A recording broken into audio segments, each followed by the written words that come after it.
What up, Cowboy fans and YouTubers? It's that VA Dallas Cowboy fan coming back at you. Thank you for liking, sharing, subscribing, and commenting down below. I make these videos for me and you, and they're therapeutic, you know?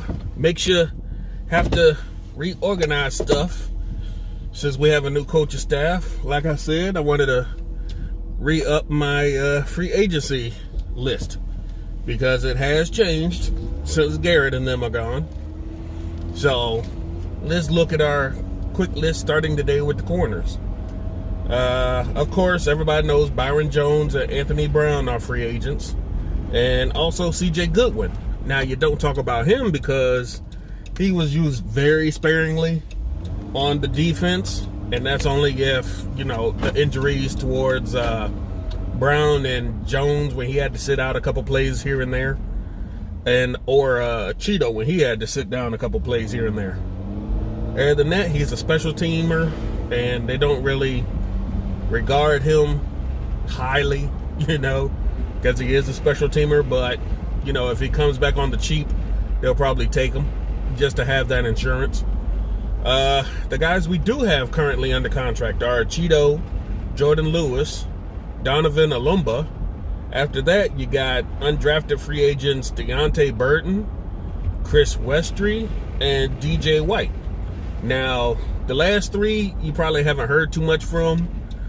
We did sign the Westry and Burton last season and 2 future contracts. We kind of poached the other guys off of practice squads. So Burton, he's 25 years old.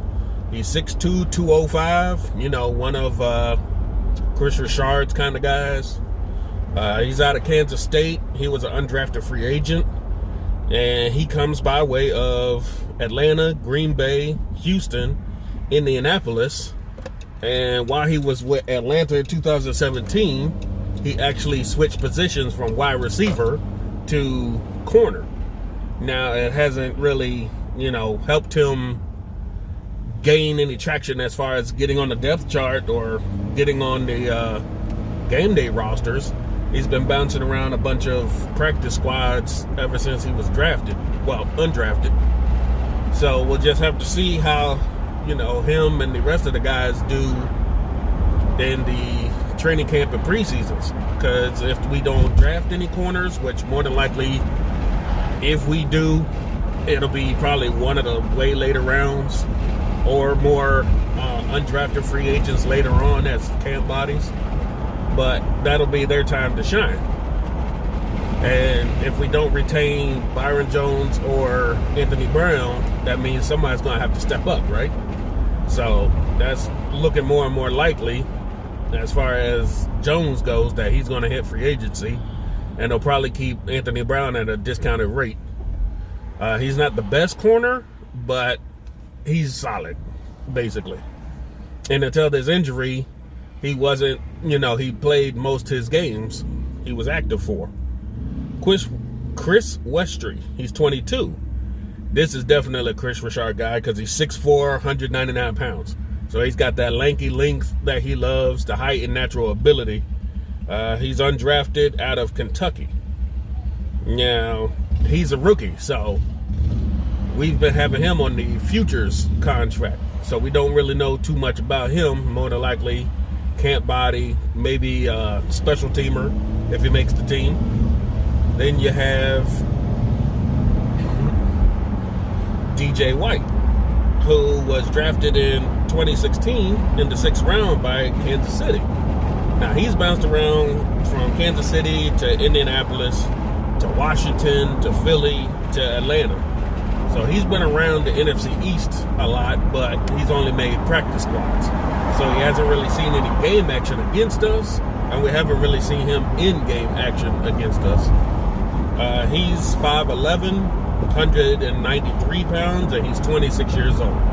Now, he's starting to creep up to those ages where guys start falling off. So we'll have to keep an eye on that. Right now, he has the experience, so he's been around. Hopefully that helps him out. But those are the guys that we have right now as far as corners go. It's going to come down to basically what we do in the draft or free agency. Of course, you want to keep all your own guys, but that's probably not going to happen, especially with Byron looking to command some of that big money. So we're going to have to probably think CJ and Anthony on the cheap, just to keep those two, because next year Jordan Lewis and Cheeto's contracts are up. So you got to start thinking towards the future as well as the immediate.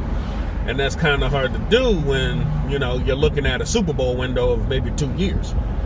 And your defense is, especially your secondary, is one of the biggest liabilities that you have. Corners, not so much, unless you're throwing at Cheeto, unfortunately.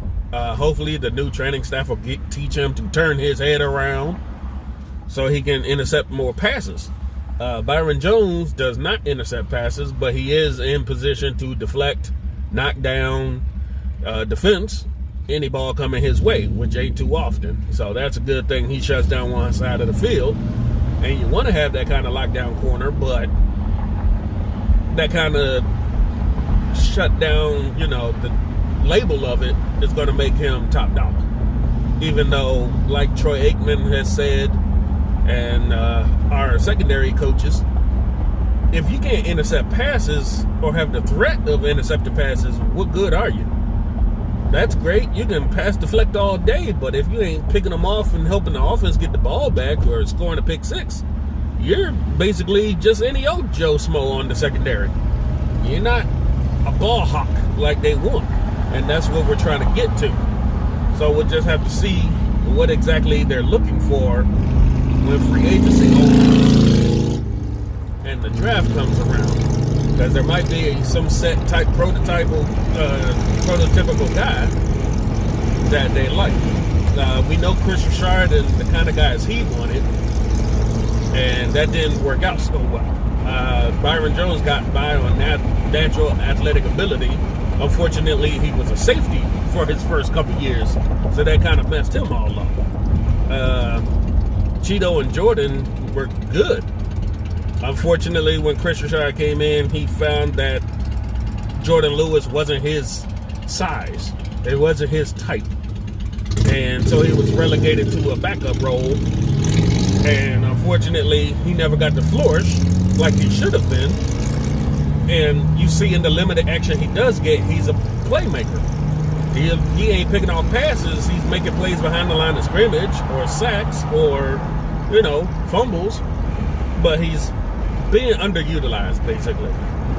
And that's what we didn't like as far as the whole Rod Marinelli, Chris Rashard, defensive co-coordinators or whatever their titles were, is that they had talent, but they chose to stick to their guys. And that's going back to the Jason Garrett mentality. I want my guys. I don't care who is better, and I'm going to play who I want. And that stubbornness is going to be what cost us a couple games there. And it did. But that's my opinion. Hope you share yours. Thanks again for liking, sharing, and subscribing, and commenting down below. It's a Monday. I'm going into work early. I'm not complaining. Extra money in my pocket, and I love what I do. So I hope you have a good Monday. Be well, and take it easy. Talk to y'all later. Peace.